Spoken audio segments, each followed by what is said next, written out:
Glad to have you riding along today. Just crawl up here in this old pickup truck of mine. I'll let you off in about 15 minutes or so. Promise.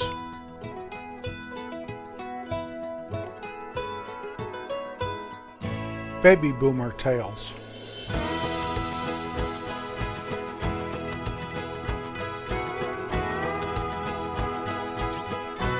You can find us at babyboomertales.com. Once you've arrived at our webpage, there are links to many, many things, including our Boomers General Store, our Facebook page, our Twitter page, and now our LinkedIn page. Well, it might be there. I still have to put the link to it. You know how that goes? I'm on that website so seldom doing any kind of improvements, besides maybe putting a new item on the Boomers General Store, that I forget how to do it and I have to kind of train myself again. You ever put a website together? It's really quite fascinating and easier than you would think. But alas, this old mountain boy, this old boy from the plains, you know me, the old boy, I can get her done. It just takes a little while. A couple episodes ago, I talked about people that were in my life that are no longer with us. And I excluded my good friend when I was a boy, Terry.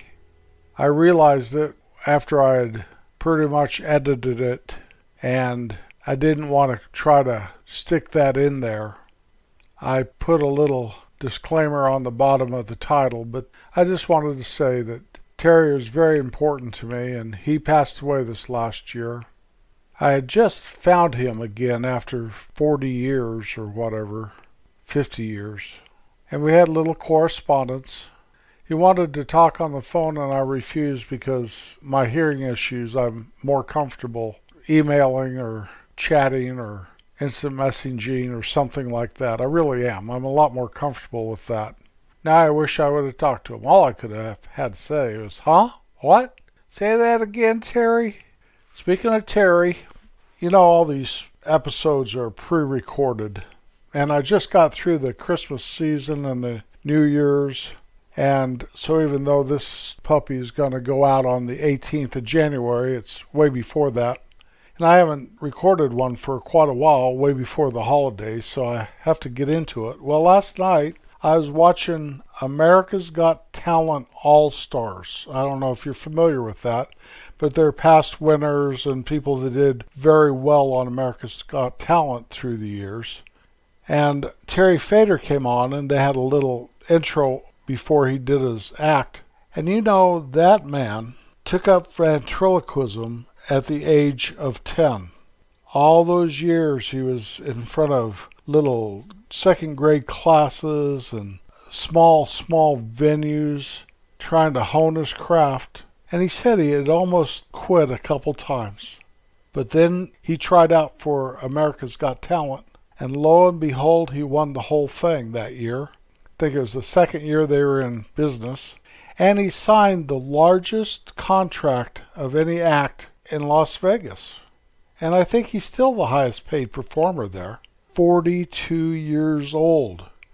He had done that for 32 years where no one paid much attention to him. Maybe some little kids, you know.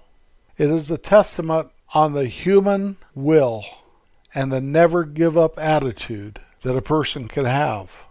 I was amazed by that story. I hope I told it right. You could probably find that all out by Googling old Terry Fader. Made me want to just go to Las Vegas and watch his show. He did a good thing last night on TV, though. His turtle and Elton John sang a duet while Terry just stood there and watched him. Our song of the week this week is Acadian Driftwood, recorded by the band and written by band member Robbie Robertson. It was released in 1975 on the album Northern Lights Southern Cross. Acadia was a North American colony up in Nova Scotia, started by the French in 1664.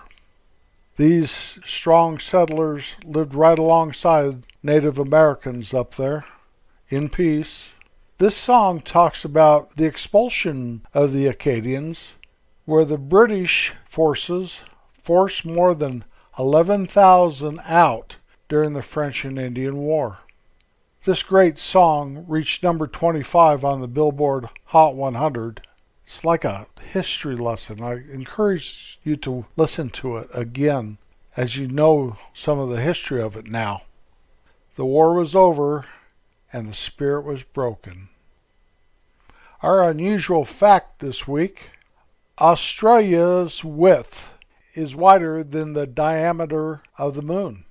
The diameter of Australia is 400 kilometers. The moon is 340 kilometers. Amazing. The history of that area where I grew up in north central Colorado, right in the middle of the Rocky Mountains, on the west side of the Continental Divide. I've seen a lot of changes there, and I haven't been there for several years, and I've heard that it's changed even more. But with the passage of the Homestead Act by Congress in 1862, the West started to grow with homesteading and ranching. The Moffat Railroad made it over the Continental Divide and reached my little hometown in September of 1905.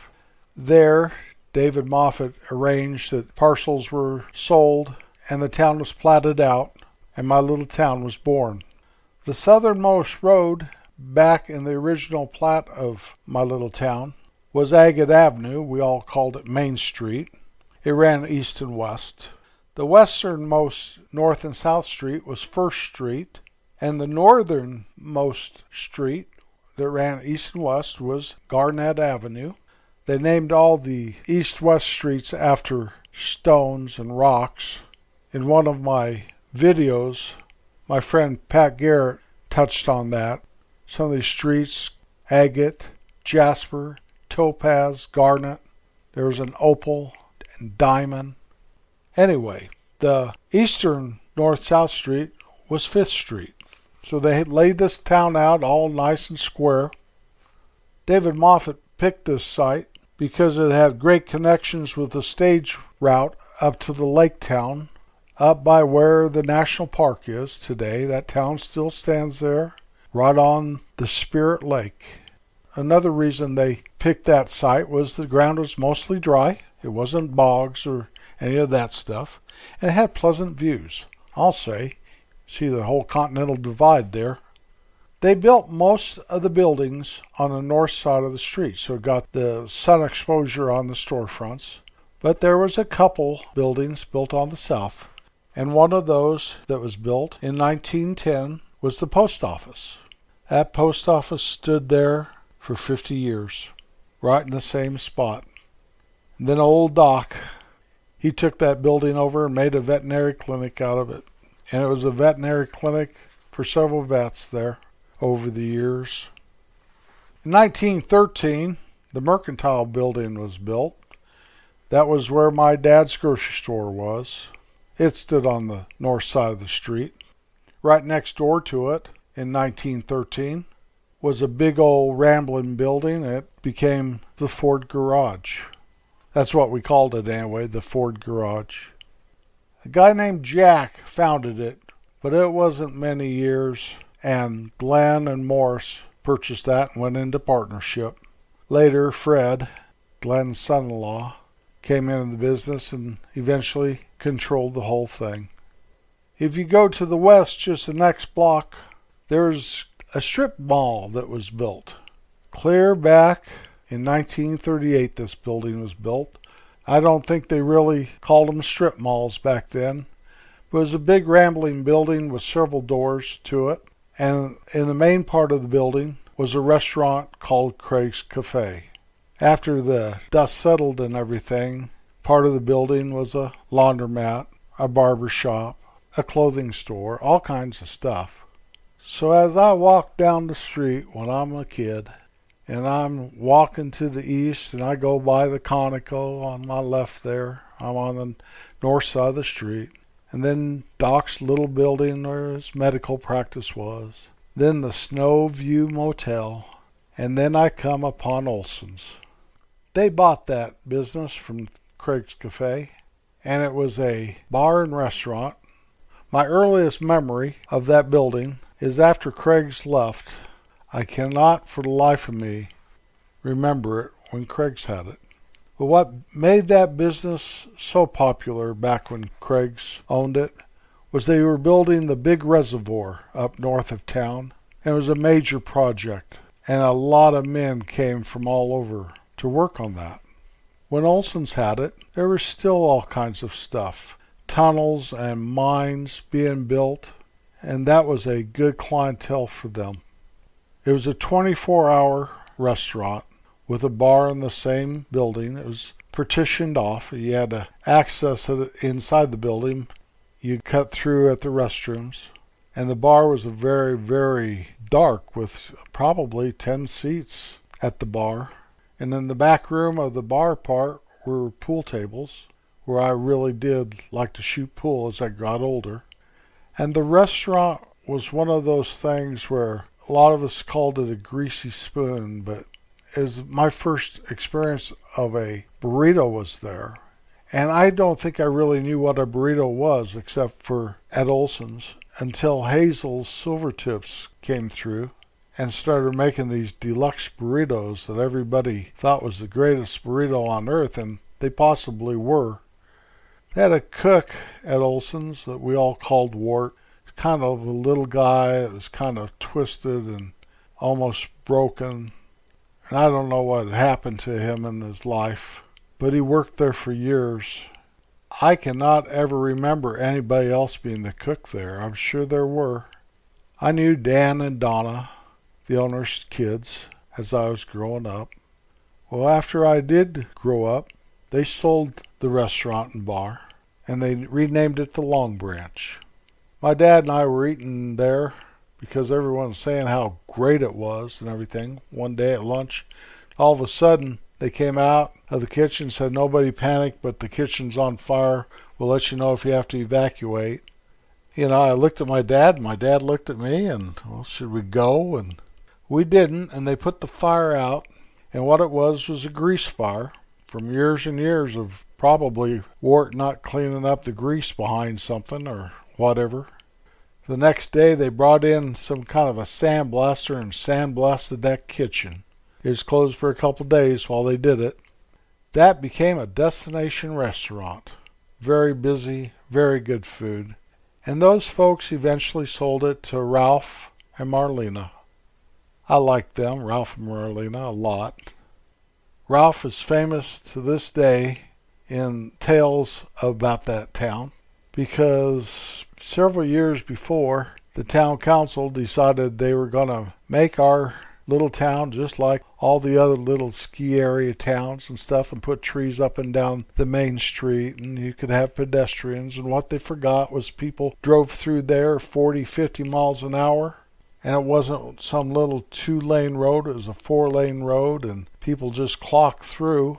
And you had to have a big sign just to get their attention. And there wasn't a lot of pedestrian traffic at all. Well, anyway, these trees started to get larger and larger, and the tree was blocking out the Long Branch's sign. So when someone was cruising down 43 miles an hour through town, they couldn't even tell there was a restaurant there. And one day, Ralph cut that tree down. I don't know what happened to him, but the newspaper got a picture of it, him standing there holding the tree in one hand and a saw on the other hand, looking like he had just conquered Mount Everest. Good for you, Ralph. Good for you. I was very proud of him. Amazed that he had the cojones to do that. Yeah, I think the town made him pay for damages and plant another tree. Ralph and Marlena no longer own that cafe, and I think today it's called something like Fat Cat, whatever that means. Always be kind, no matter what. Sometimes it takes a lot of self-control, but self-control is an important thing. I'll be back next Wednesday. Go eat a burrito. Peace out.